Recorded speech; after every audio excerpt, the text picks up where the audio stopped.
Hi friends, కొత్తిమీర పచ్చడి ఎలా తయారు చేసుకోవాలో చూద్దాం. మా ఛానల్ సబ్స్క్రైబ్ చేసుకోకపోతే ముందుగా సబ్స్క్రైబ్ చేసుకుని ఒక లైక్ ఇవ్వండి.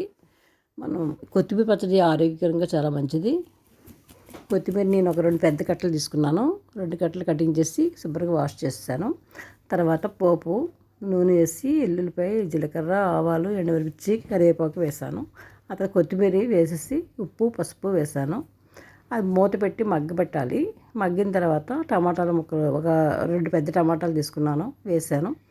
మగ్గిన తర్వాత చల్లగా అయిన తర్వాత మిక్సీ చేస్తాను. దాంట్లో నిమ్మకాయ సైజు చింతపండు వేసి మిక్సీ చేస్తాను.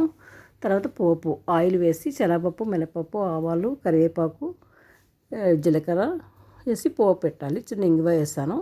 అవి వేగిన తర్వాత ఆ ముద్దను వేసేసి స్టవ్ ఆపేసి మొత్తం కలిపేసి స్టోర్ చేసుకుంటే మనకు 1 వీక్ వరకు నిలబడుతుంది. Thank you for watching. Please subscribe చేయండి, ఒక లైక్ ఇవ్వండి.